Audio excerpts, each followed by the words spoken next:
Halloween Horror Nights is officially open, and there are 10 houses that we have to explore and that we have to rank. So this is going to be my official rankings video. If you guys have seen my previous video, we did do a prediction ranking. This is going to be the official one. So let's get started. And make sure you guys stick around to the end of the video because one of my last picks is going to be kind of controversial. There's literally nowhere else to sit, so I'm just going to be sitting right here on the curb. So first on my list is going to be El Artista, and I have to say, it is such a beautiful house. I think the storyline is amazing. The scenery inside the house, different rooms, even the exterior, it's top notch. They did a really wonderful job. The scares in the house, I'd say it's pretty scary. They got a good amount. Even the costume designs are pretty nice. One of the rooms that actually ended up surprising me, and I'm pretty sure surprised a lot of people, well, let's just say it has a gargoyle flying through. I'm gonna leave it at that, and can't wait for you guys to experience El Artista, and it is gonna be my number 5. Standing right beside me is Fast and Furious, and you already know what house we're talking about. It's definitely going to be Jason Universe, and I have to say, Jason Universe is a really good house. It basically has everything you would want in a Jason house, from Pamela Voorhees, from the forest, Camp Crystal Lake, all the references, all the good kills. It is the definitive Jason house / Friday the 13th, in my opinion. It's definitely one of the scariest ones this year, especially towards the end. If you've been on it, you already know what I'm talking about. In fact, you have different variations of Jason throughout the whole house. That is why I'm going to put Jason at my number 2 spot. I know I'm starting pretty high, but, you know, I got to start. This could honestly be switched up between the two, at least for me, and it is going to be a little controversial. Of course, I am talking about Fallout and Galkin. Now, starting with Fallout, I love Fallout. It's so underrated. I think it's one of the most underrated houses this year. But I also come from bias because I did like the TV show a lot. So there's that. I loved all the references within it. I will say though, it is not a continuous story. It just shows bits and pieces from the TV show, which is fine. But I don't know. I really enjoyed all the costumes. All the actors did wonderfully. And I really loved all the set pieces throughout the whole thing. It was wonderful. I thought it was really cool. It's definitely one of the more neat experiences here at HHN. I'd say you would have to be a big fan of Fallout to really enjoy it, I would say.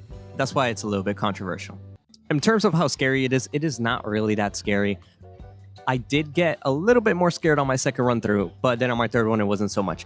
So scare factor, it could be so and so. But definitely, if you're a big fan of Fallout, you do not want to miss it, and that is why it's going to be actually my number 6. Hey guys, Future Ed here. So basically my video for Galkin disappeared somehow, so bear with me. I'm just gonna give you guys my take on it right in this room.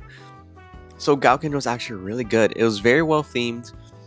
I didn't get a great run through. The timing was a little bit off for me, but I got to see some really cool things. In terms of being scared, obviously timing was off, so I don't really know if I really got scared or not.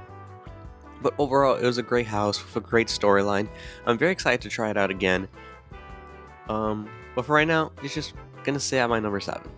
I definitely have to give it a second run through just to look a little bit more at the details. But as of right now, it's gonna be a little bit controversial. I'm gonna get a lot of flack for this. I'm gonna put it at my number 7.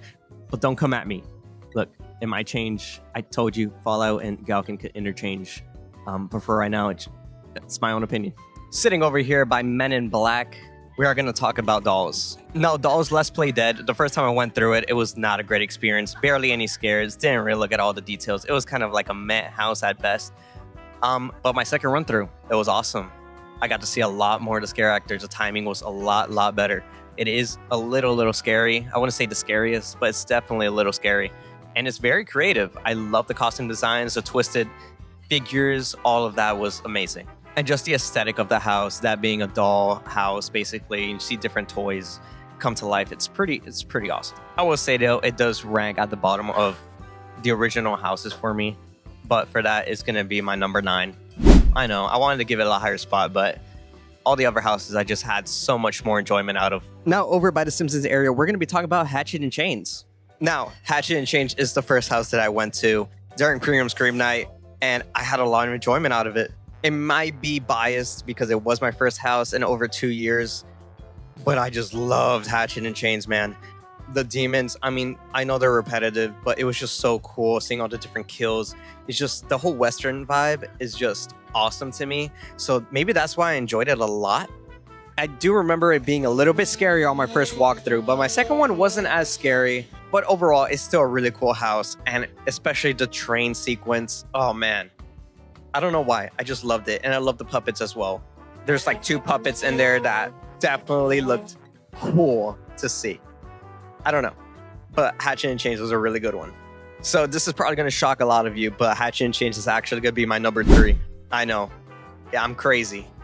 I'm honestly thinking this list is different compared to other people's lists right now. It is going to start to get a little dark right now, and I don't think the light quality is going to be that great. So I'm just going to go ahead and give you guys the rest of the list right here.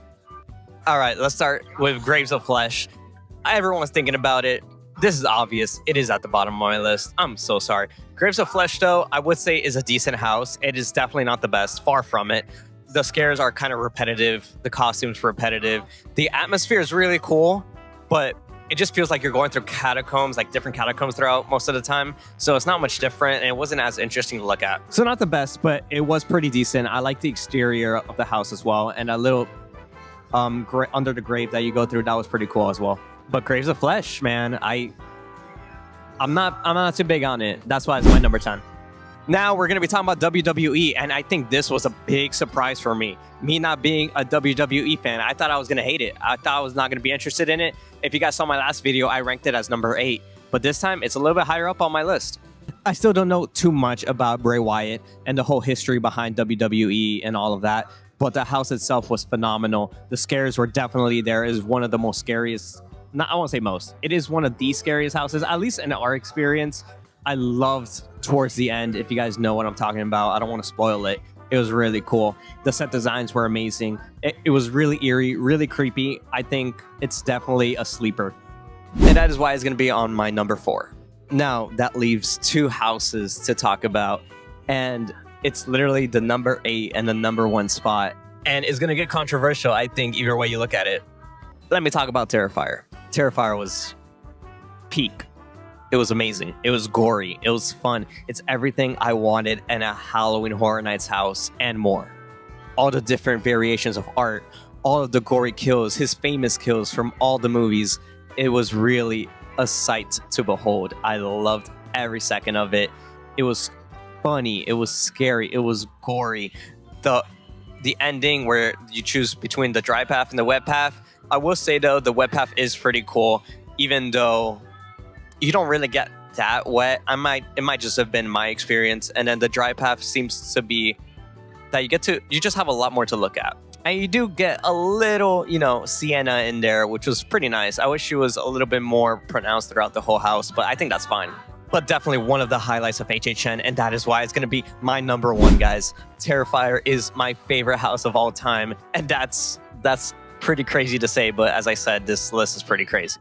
And so that brings us to our last one, which is going to be controversial.